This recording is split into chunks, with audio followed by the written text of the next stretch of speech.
We're live. Hello. And you know what today is. Today is Monday. And on Mondays, all roads lead to book club. And I kind of get caught up in that little song because I love that song. I'm building something and we are.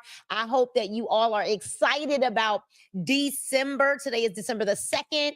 We're right here at the top of December, the last month of the year, the last quarter, the last month, the first, second day of the last month of the year. And I don't know, maybe you're feeling excited, maybe you're feeling bummed, maybe you're feeling hopeful, whatever the case may be. I want you to know that it's okay, right? We still got another day. Thank God we were given another opportunity to kind of pivot if we've got to. We've given another opportunity to stretch ourselves, to grow, and to give this last, what is it, 29 days now? Is it 29 days, right? The last 29 days of 2024, all we got. Because here's the thing. It's not even just about finishing strong. It's about running through the tape. And it is about now setting ourselves up to have a 2025 that's going to be incredible, right? Incredible. And so let me know where you're logging in from, what city, what state, what country are you logging in from? And let's make sure that we are sharing this live, letting everybody know that this is the place to be right now. As a matter of fact, I'm going to go ahead and send out one more message letting people know that book club is live. Book club is live. 1 second. Let's let it, oh, maybe I didn't do it right. I thought I had the link pasted and I guess I didn't. So we're going to go ahead and I'm going to paste it. There we go. I thought I was getting ready to paste it there. Y'all bear with me because I want to let everybody know that book club is live. We are live. And so as you're waiting for me to go ahead and put this, we are live, I want you all to put them hashtags in the comments. Go ahead and put those hashtags in the comments. BookTube, Goodreads, and Book Talk. All right, you want to put those hashtags in the comments. You want to make sure that you are hashtagging book club, hashtagging read, right? Use those words that are going to draw people. So we see Canada is with us. Delaware is with us. Georgia is with us. And I'm not sure. Let me see who else is on this line with us as we are joining in from all over the world right now. So listen, book club is very, very fond and dear to my heart, near and dear to my heart. And the reason why it is so important for me is because, number one, readers are leaders.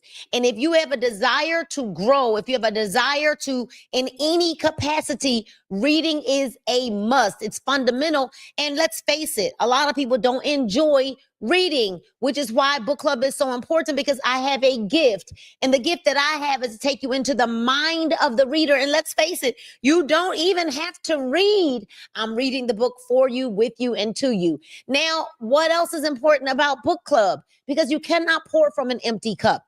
When you're empty, and most of us don't realize that we're pouring out consistently, daily, weekly, monthly, right? And we're pouring. And who is feeding you in return? So you cannot pour from an empty cup. So on Mondays, I'm here to fill your cup. And then last, but certainly not least, we are never, ever going to earn more than we learn. And because of that, we book club. And so congratulations to all of you. Give yourselves a round of applause. Let me know if this is your first time here with us. If this is your first time, let us know so that we can celebrate you in the comments. Now, we are currently reading the Motivation Manifesto by BRENDON, BURCHARD, and it is a jab, uppercut. We're actually on chapter 3 on motivation. If you want to build a ship, don't drum up people together to collect wood, and don't assign them tasks and work, but rather teach them to long for the endless immensity of the sea. And the beginning of this chapter last week clearly gave us black eyes and some uppercuts, but in a good way. We felt empowered. We felt awakened. Awakened is a good word. If you felt awakened by what we read and what we've been reading thus far, then go ahead and put in the comments that you are awakened. Like, I feel that there are places that may have been lying dormant inside of me that have been awakened. All right. And so we're going to go ahead and get started. Thank you all for logging on and joining us, and make sure that you are sharing this with a friend or two or three or four and letting them know that they need to be here. Let's go right into it. The Motivation Manifesto by BRENDON. BURCHARD. Sustaining motivation. So we talked about motivation, the mother of motivation. We talked about sparking your motivation. We talked about, let's see, what else did we talk about in this chapter so far? The mother of motivation, sparking motivation. And now we're going to talk about sustaining motivation. And you know what? Let's go ahead and once again, let's go ahead and define. I'm going to go ahead and get the definition of the word and pull that up. The definition of motivation. Let's remind ourselves what the definition of motivation is. All right. What is the definition of motivation?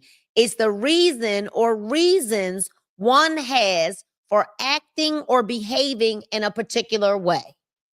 Motivation is the reason or reasons that one has for acting or behaving in a particular way. Motivation is, Paul, this is the general desire or willingness of someone to do something. Motivation is the general desire or willingness. So are you motivated to learn something new? Are you motivated to be on your wellness journey? Are you motivated to invest? Are you motivated to be kind? Are you motivated to grow spiritually? Are you motivated, right, to eat properly? Are you motivated to get up and move your body? Are you motivated to drink water, right? Are you motivated to think positive thoughts? Are you motivated, right? It's the general desire or willingness of someone to do something. And so I don't know about you all, but motivation, the reason or the reasons one has for acting or behaving in a particular way, motivation could be positive and or negative. What are you motivated to do, or who are you motivated to be, based on who you're around, based on what you're listening to, based on what you're reading, based on what you're watching? Oh, that's when it's probably going to get a little quiet. So now we got to learn how we sustain motivation. Sustaining motivation. Ambition and expectation are just the beginning of the process. They are the spark of motivation. Unfortunately, many people never fan the flames of motivation by keeping their focus on their dreams. Now, we already one sentence into this new portion of this chapter. Most people, unfortunately, many people never fan the flames of motivation by keeping their focus on their dreams. So we just did an Instagram live, and the great Nehemiah Davis jumped on the live with us, right? And Nehemiah pulled out one of his journals that he had been writing since about, I think he said 2008. When he remembered, here's what's so crazy or ironic, Paul. Neo had a memory of something that I did that I didn't even remember. I forgot that I had those magnets on my car with the tape measure. And he reminded me of my beginning. He reminded me that I've been doing this entrepreneur thing for a long time. He reminded me of who I was and where I started, with a car with a magnet that literally, when I tried to take the magnet off, it had melted itself onto the side of the car. But Nehemiah got on the live, and he was in his office, Paul, and he walked around and he said, let me go great. He said, I forgot about how important. He said, I used to do it all the time, and I stopped writing my goals and writing it down. He said, I used to do it all the time. Now in Habakkuk 2:2, it says, write the vision, make it plain. And plain means simple, without fluff. Like Simple. Nehemiah, in his notebook from 2008, wrote down, buy a computer, get internet, get my computer, fix my computer, get internet, get a fruit truck, the thing is, we stopped. It's almost like the childlike faith that we need to have. We stopped. We started thinking we had to make it so detailed and extravagant and elaborate, when the book says, write the vision and make it plain. This says, unfortunately, many people never fan the flames of motivation by keeping their focus on their dreams. We can't even keep our focus on our dreams because you don't even know what you want, because you haven't written it down, because you don't even know what you want. Like, what do you want? Do you want to fix your computer? Do you want to get internet? Do you want to lose 20 pounds? Do you want to read 3 books before the year is out? Not this particular year, but do you want to, what do you want to do? You want to become a better cook? Do you want to become a better orator, a better speaker? Do you want to? And so the triathlete must do more than simply believe in his dream once in a while. He must continue making choices that sustain the desire. Y'all, if you guys are listening, if you can hear my voice, I need you to type in the comments, sustain. He must schedule his routines. He must get a coach. He must run and sweat and fight for growth. And he must do this over and over and over again. See, that's the problem that most people have, Paul. They'll do it one time, and then that's it. So people will go to the gym in the beginning of the year. Y'all know the gyms will get ready to be packed again, right? January, people are going to go to the gym for that first week. We don't have a problem doing it the one time.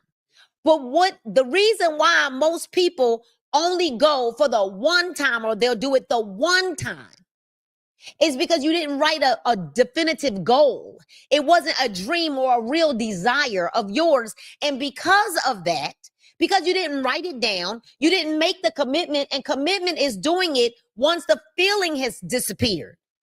That's what commitment is. Commitment is not you saying you're going to do it the one time.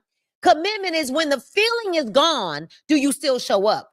When the feeling is gone, when January, when your birthday comes around, you don't just go overboard because it's your birthday. You don't just give yourself permission to do those things because it's your birthday. When the holidays come around, you don't give yourself permission to pig out because it's a holiday. Ruh-roh.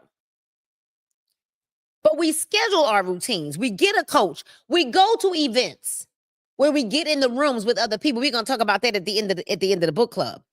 And you do it over and over and over again, because faith comes by hearing and hearing. The sustaining choices of motivation are thus attention and effort. What is it that sustains motivation? The sustaining choices of motivation are what? Attention and effort. Let's put that in the comments. Attention and effort. The motivation feels fickle only to those who have been inattentive to their ambitions. An undirected mind has little drive other than the baseline human impulses, sustain motivation not being among them. An undirected mind. So why do most people, Tedra, Robin, Misha, not achieve success? Because their mind is undirected. We control our mind, not our mind controlling us. Does that make sense? We control our mind. We have to tell ourselves what to think based on what we do. So when we get up and we do it anyway, even though we didn't feel like it, we're controlling our actions, controlling our thoughts. So we must refocus. Type that in the comments. Refocus. I don't know about y'all, but this is December 2nd of 2024. And Who knew that we were going to be in this book at this time for such a time as this? Right here, smack dab at the end of the year. It says we must refocus. And guess what, Paul? That's a sentence. Like, no, that's the whole sentence. We must refocus. Is the whole sentence right here in the book. We must refocus.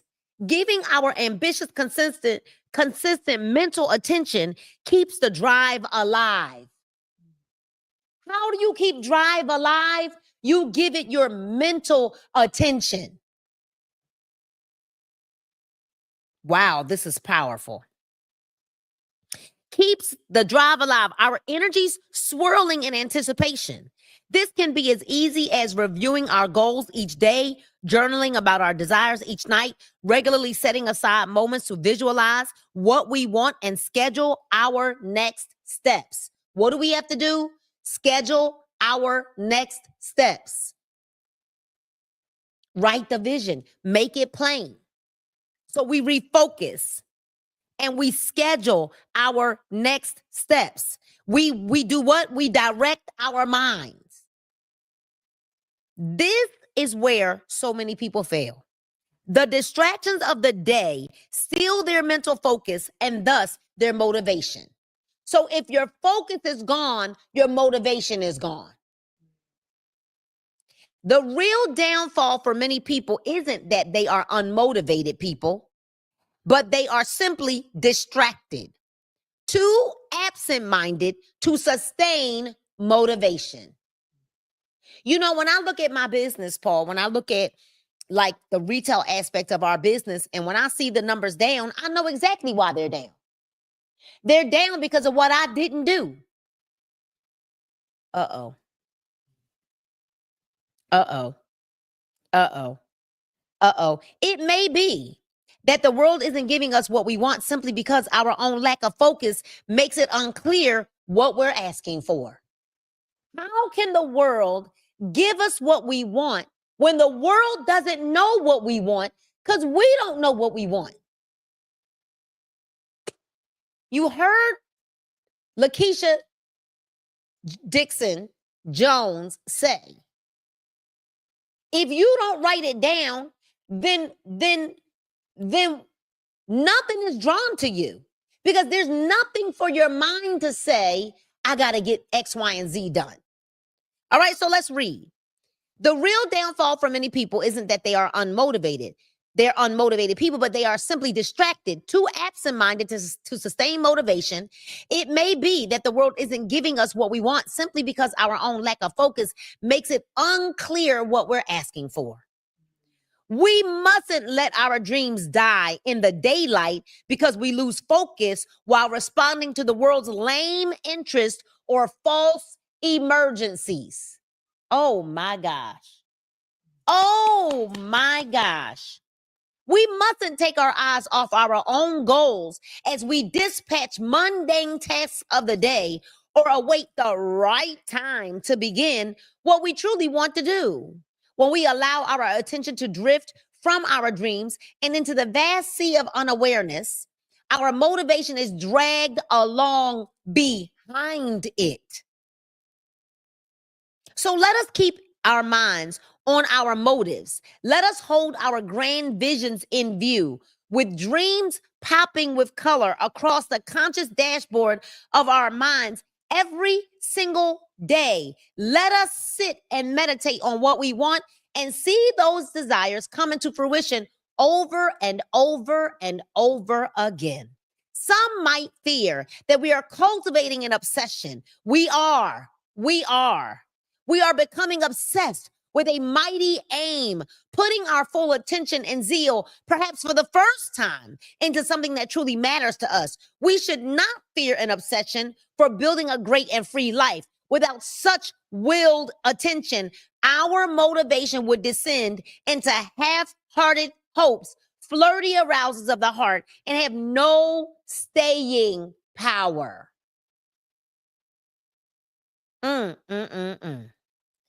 It is the obvious equation, And the ultimate secret, the deeper and the longer that I give attention to my ambitions and passions, the more motivation I feel. Everybody type in the chat, motivation. But we cannot merely think our way to sustained motivation. We must work our way toward it. We must put real effort into reaching our ambitions. We cannot attract or have that which we do not act toward. It is not true that we can easily discern the depth of a person's motivation by observing how consistently they have been taking action toward their dreams. The less consistent someone's effort, the more obvious it is that they lack motivation. And the irony is that if they gave more effort, they would have more motivation. Oh my goodness. If I gave more effort, I would have more motivation. You know what's crazy, Paul, is that there are some people that sit around believing that they give it their all. I'm not even giving it my all. And I'm pushing. But I ain't giving it my all. I'm giving it a lot. But when you give it your all, y'all, you literally fall asleep in the midst of the work, which I do a lot of nights, but I'm just saying. There's always more is what I'm saying. Paul is over here like, you need to stop it because you give it your all. He said he don't know how much more all I could give it. But y'all know what I'm saying, right? There's always more. There's always something I could have done better. There's always another level. There's always. But the irony is that if they gave more effort, they would have more motivation. So for all of you that are sitting around saying, if you're broke right now, it's no one's fault but your own. I'm sorry. Because look at your behavior over the last 30, 60 days. What have you been doing? Because if you're so busy, where's the fruit?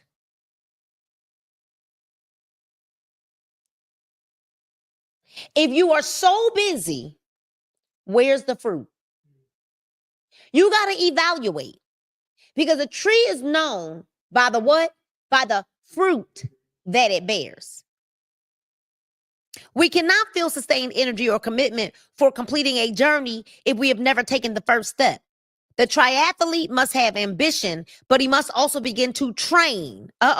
Train. Y'all type that in the comments. Type the word train in the comments. He must sign up for the race, begin running farther, train harder, stretch his comfort zones, work for his dream of crossing the finish line. From those efforts, his motivation will be sustained and enlarged.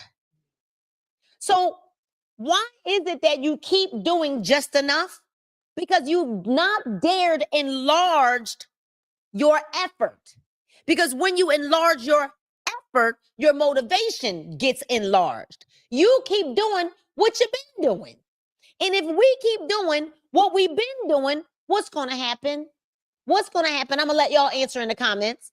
If we keep doing what we've been doing and we dare not push harder, if we keep doing what we've been doing, what's going to happen? We're going to keep getting what?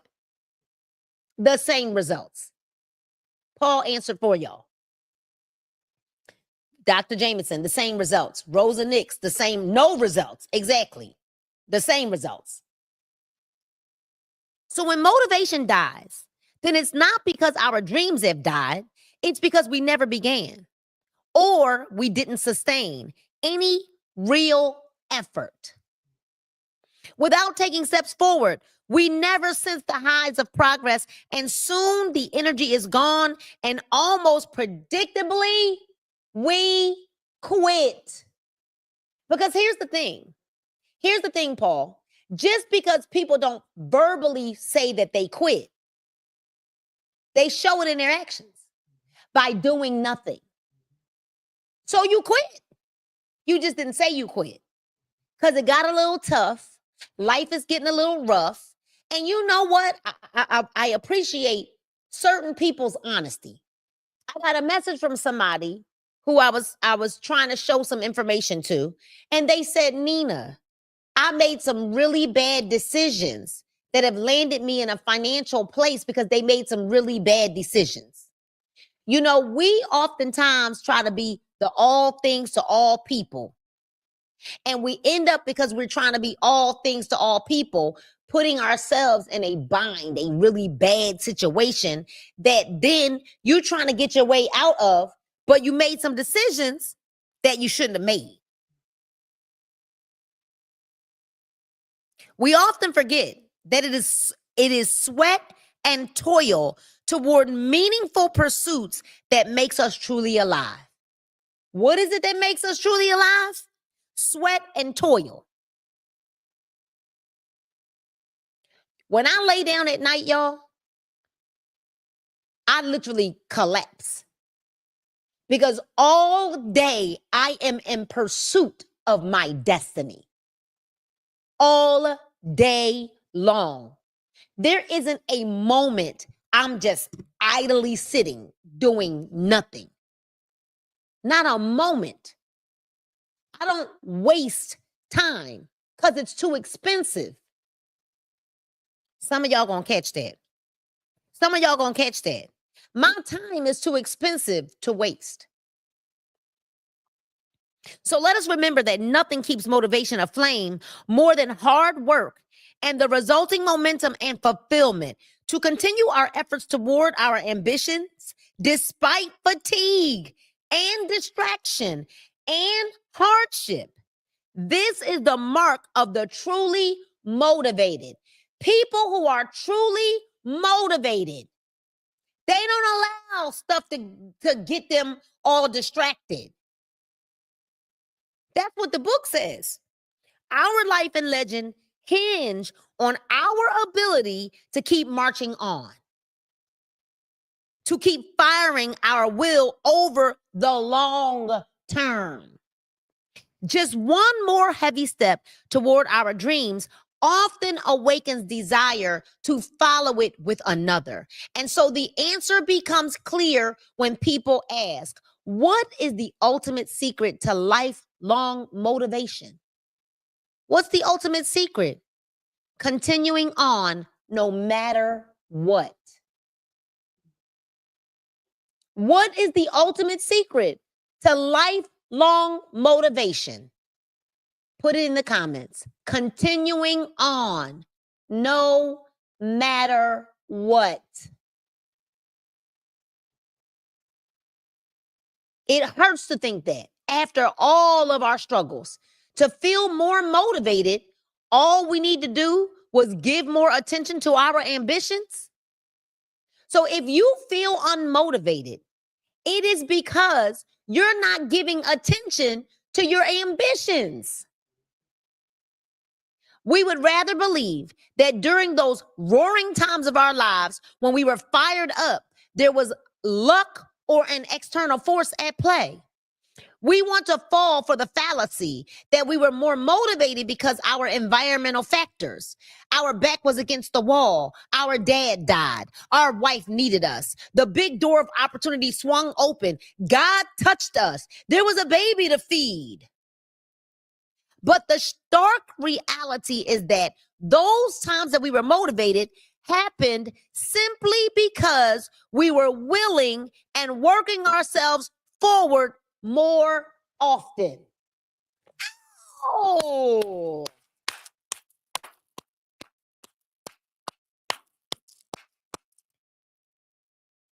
Why did it happen? Because you were willing. Somebody ought to get a whoop whoop. It happened because you were willing and working. Willing and working. Even if you didn't know what you were doing, you were willing and working. And now it's not happening for you because you're not willing and you're not working. There was attention. There was effort. These things were daily, relentless, and inextinguishable. And these things were choices. We chose to give more attention and more effort towards something meaningful. There was no more. Choice energized us. Oh my goodness. Choice energized us. It was our savior, not the grace of changing circumstance or dire need or even divine calling. For how many people have heard such a call but chose not to respond? It is in choosing to respond to circumstances or need or God in our own way as free and driven as a free and driven person with real action that we emerge from the darkness. Let us be clear to all. Let it be clear to all. Greatness belongs to those who have mastered the ability to focus relentlessly on their ambitions and act decisively toward them. I'm not stuck. I am not stuck. Greatness belongs to those who have mastered the ability to focus relentlessly on their ambitions and act decisively toward them.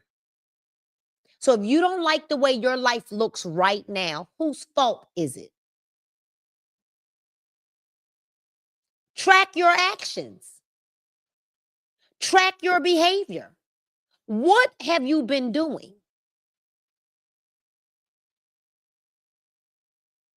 I know. We all getting it's like a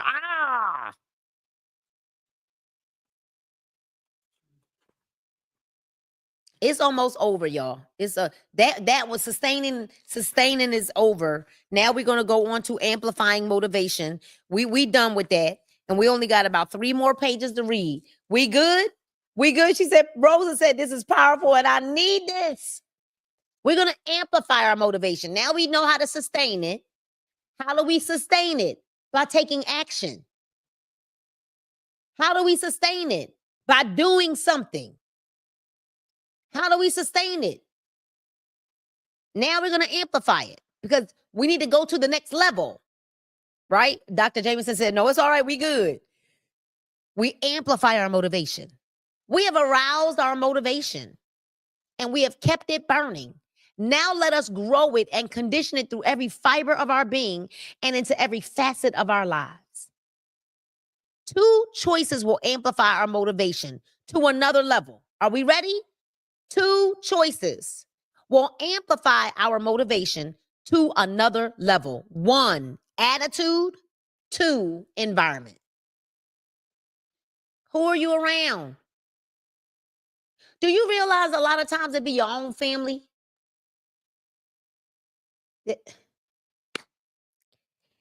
Whoa! 2 choices will amplify our motivation to another level. Attitude and environment. Write that in the comments. Attitude matters. Free and motivated people are positive and enthusiastic about their goals and their lives. Yet, look at the millions of people drowning in the quicksand of pessimism, gritting their teeth in contempt at everyday experiences. Anger, hatred, and all the trappings of fear fuel the minds of the masses. There is a dispirited gloom hanging over so many, but why? Is there a sudden reason to feel profoundly more negative about life? I can't stand when somebody is negative.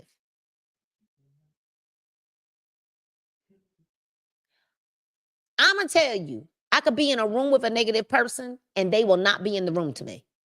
Because if I can't leave, because most times I'm just going to leave. I'm not I'm never willing to be around someone negative. And I don't care if it's my family. I'm gone. Because that's contagious. Right? And so most people rarely even think about their disposition. Oh, I'm sorry, let me go back. Yet you look at many of the people, right? Anger, hatred, there's a dispirited gloom. But why? Is there a sudden reason to feel profoundly more negative about life? No. The issue at hand is a failure to choose one's attitude.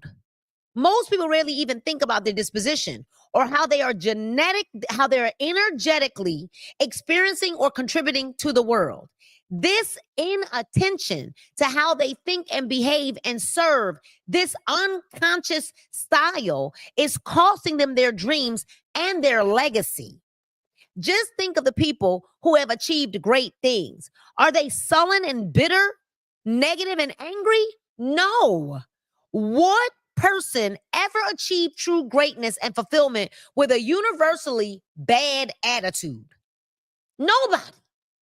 Those with a miserable attitude rarely move the needle of the world towards progress. Motivation never kindles anyone's soul to its brightest burn unless he or she is open-minded and fired with an enthusiasm for life. An open and positive disposition toward the world can attract people, bring joy into their experience, and channel the highest energies of the universe. So let us remember that in all circumstances, we can choose how we show up and feel and relate with the world. We must make it a game to meet difficult circumstances with a smile, good-natured intent, humor, and a cheering voice that rises above the somber murmurs of the aimless crowd. Keeping one's attitude positive, especially when the world conspires to make us mad, is one of the great accomplishments of life. Outside of our direct will, one way to keep ourselves sane and positive is to surround ourselves with people who are sane and positive. Few things amplify our long-term motivation more than a positive social environment. Few things. Whom we interact with matters to our attitude and thus to our motivation. You know, I got to try to figure out a way to say this responsibly.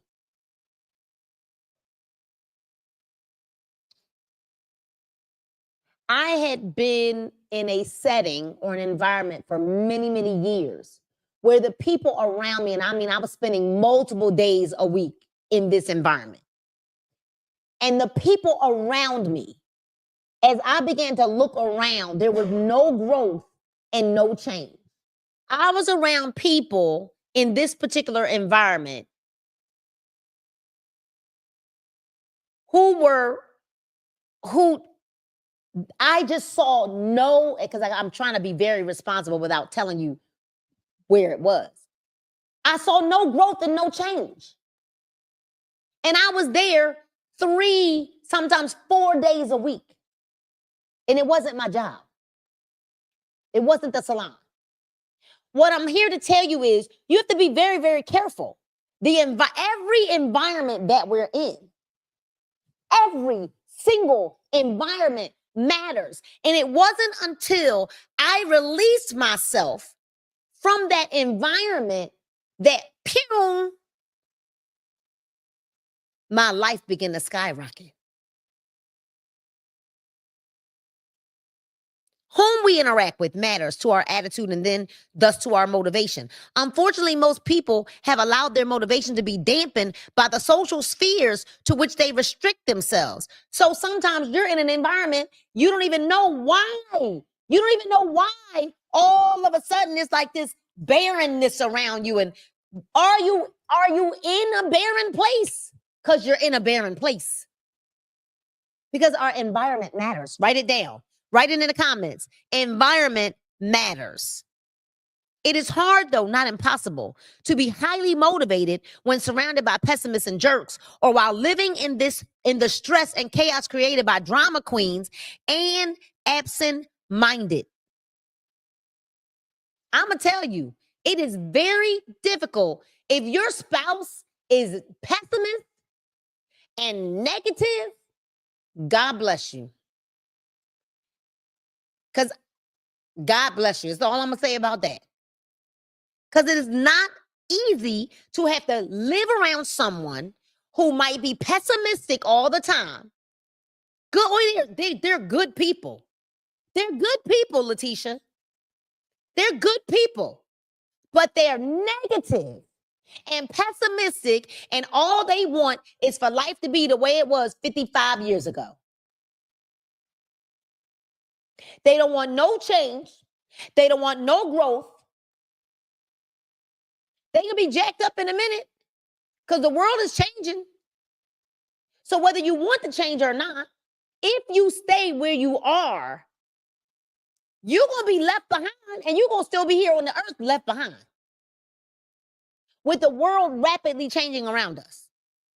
I remember the time when, Paul, I used to walk around with money, cash all the time, a lot. Like they fussed at me to the point where Paul would take the money and go to the bank for me. Because I refused to use a debit card. Refused. I was like, I don't need that. I refused to use a debit card.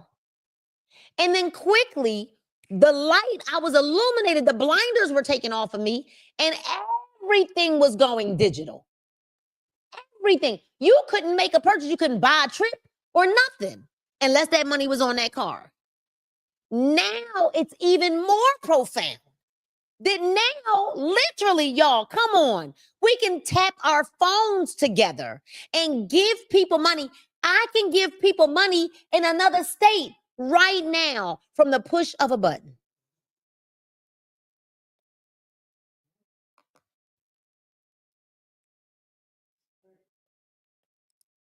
So we got to imagine. It is also rare individual who spends its day couch surfing.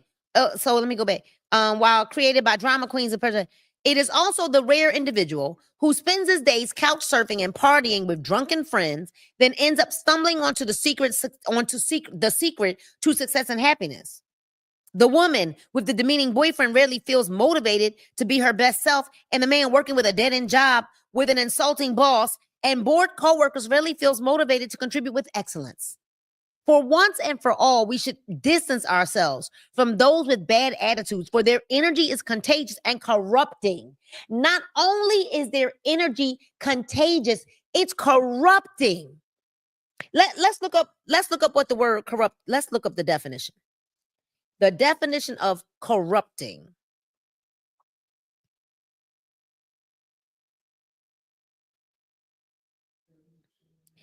The definition of corrupting is to cause to act dishonestly in return for money or personal gain, change or debase by making errors or unintentional alterations, disrupting, cause errors to appear, to infect or contaminate.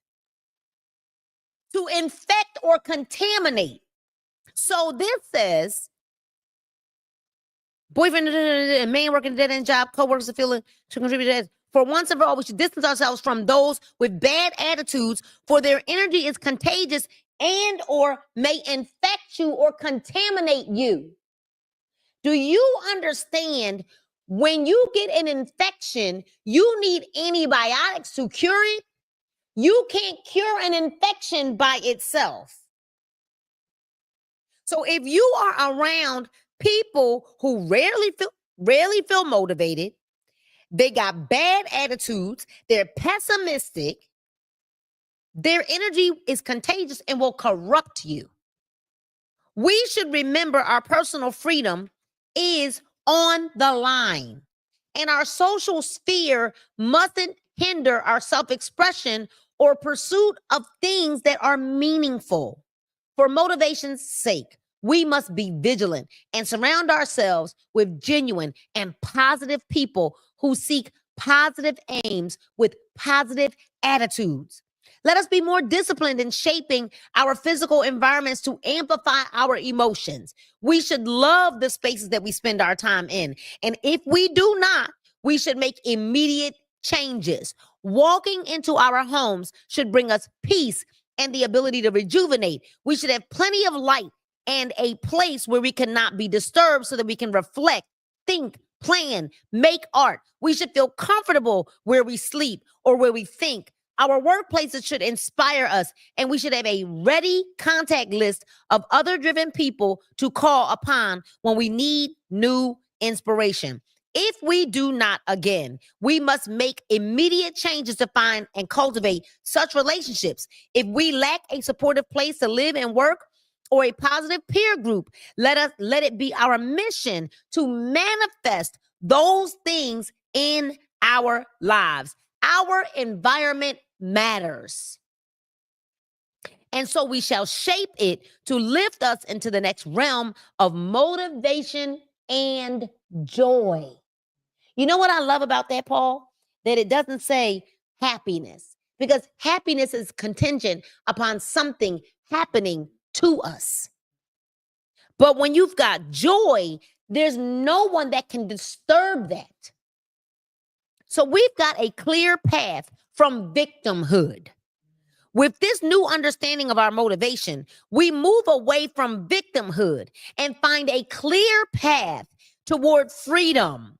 We can now bring motivation to life at any moment, and we can tell others how to do it.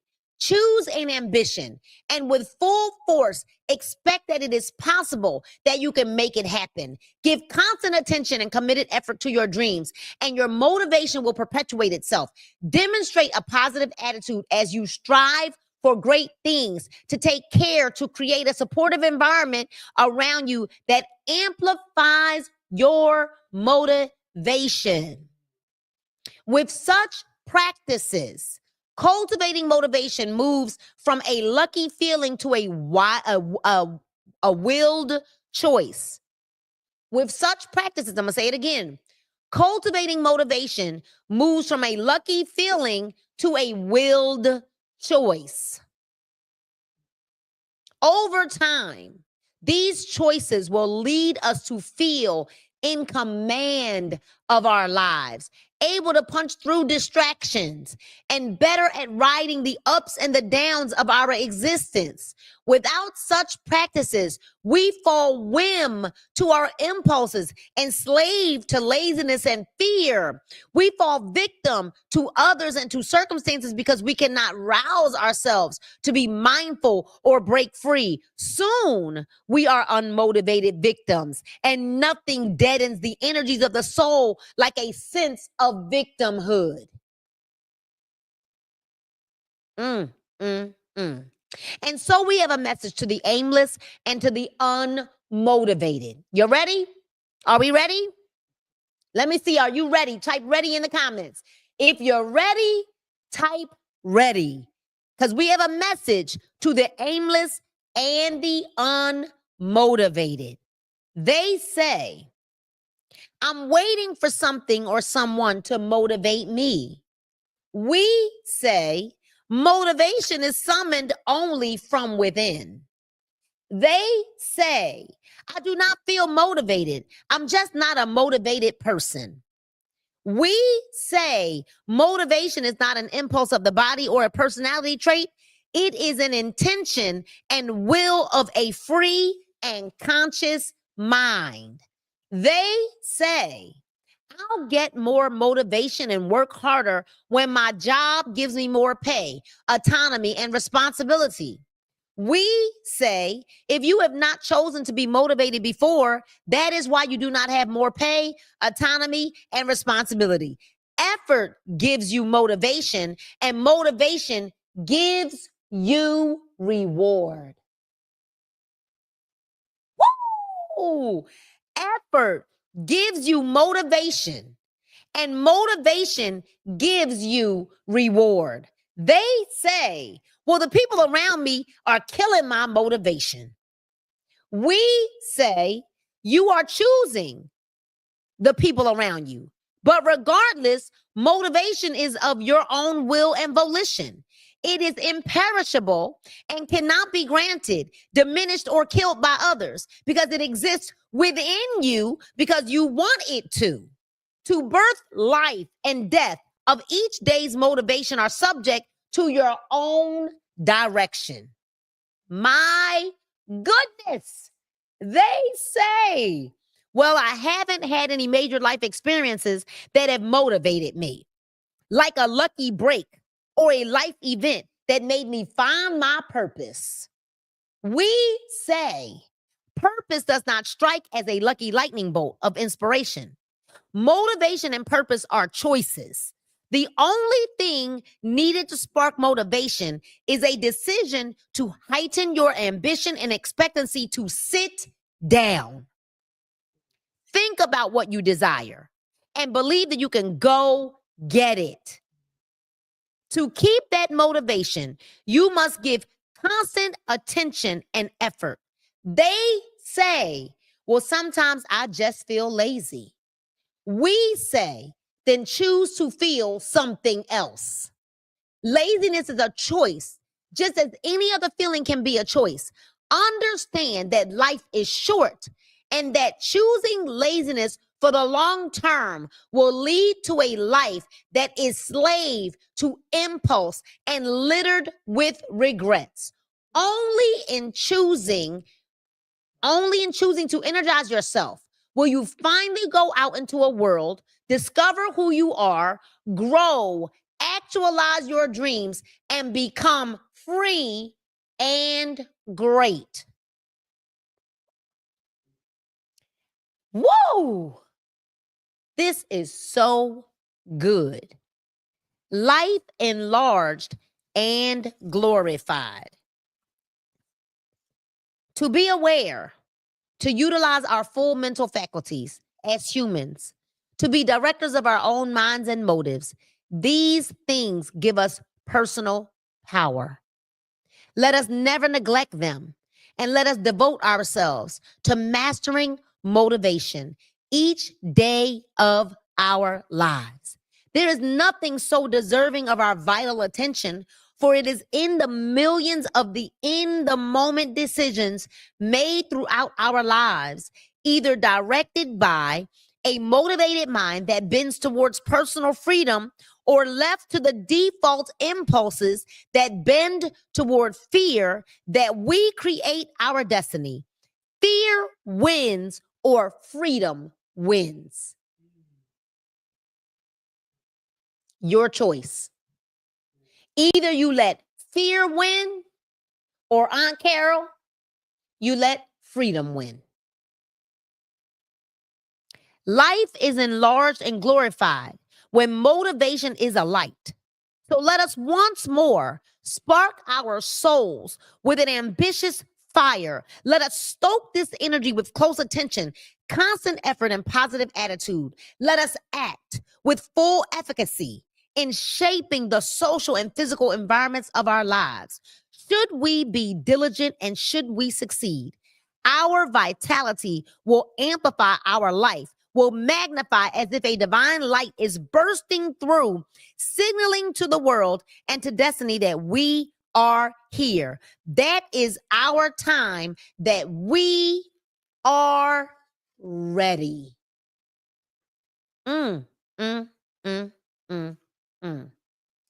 We are ready. And I don't know, y'all, one of the most important, one of the most powerful, prolific, this whole chapter was insane. But if you have not chosen to be motivated before, that is why you do not have more money, autonomy, and responsibility. Effort gives you the motivation, and motivation gives you reward. I don't even, this was so powerful.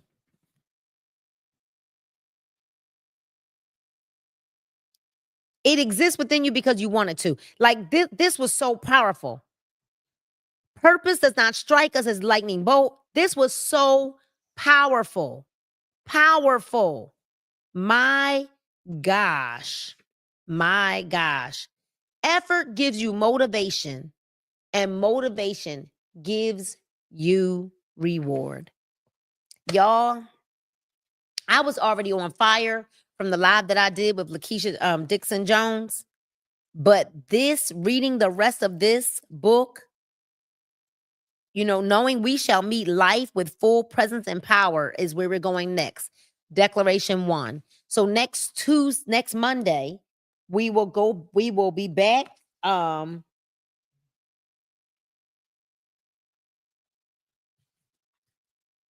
Oh, good. Okay. I just saw Aunt Carol's message about Brenda Burchard. Awesome. And so I don't know about y'all, but there's no way that we can read this book and our life remain the same. There's just no way. There's no way.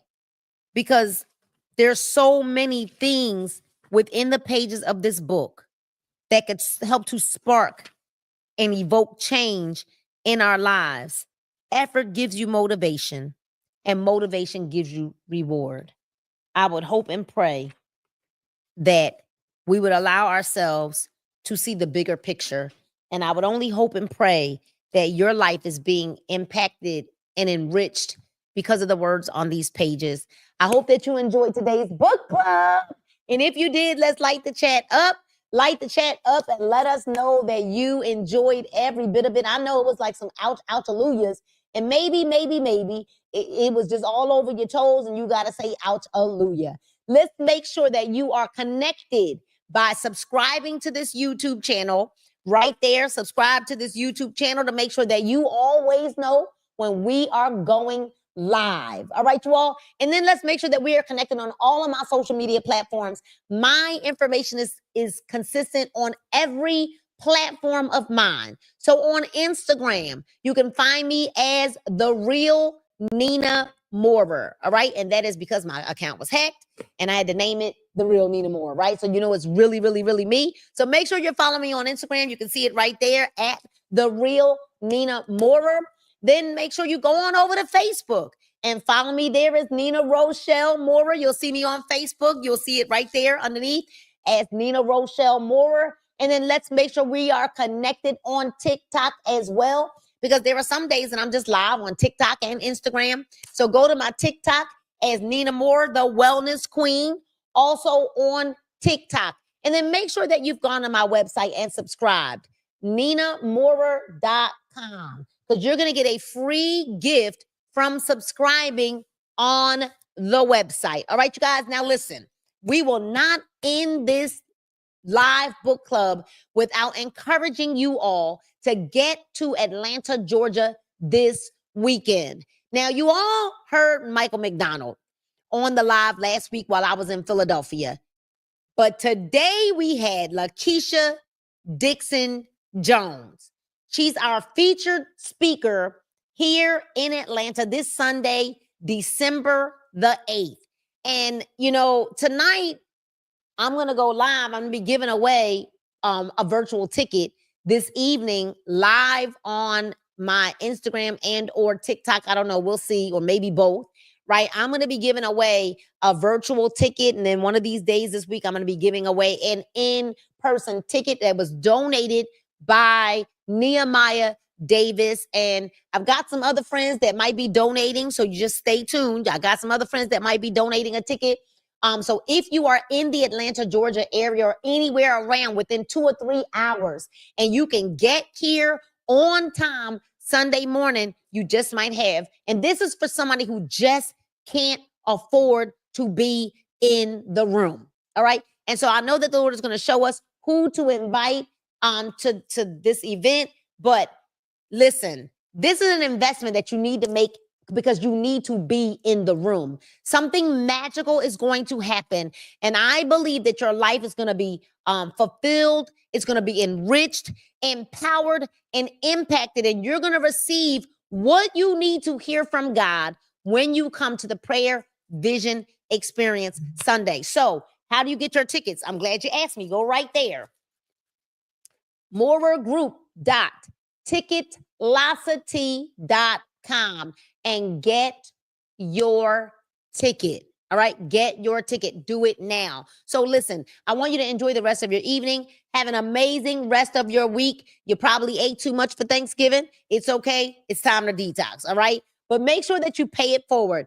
Do a good deed. Be kind to one another. Be nice. Buy somebody some coffee this week. Maybe treat them to breakfast or lunch. But let's be kind. This is the time of year that we've got people that are walking around sad and depressed, and they're trying to smile through their pain, but you just don't know who might be smiling on the outside and crying on the inside. So let's be kind. And always remember that God loves you, I love you, and there's absolutely nothing you can do about it. We'll see you next Monday.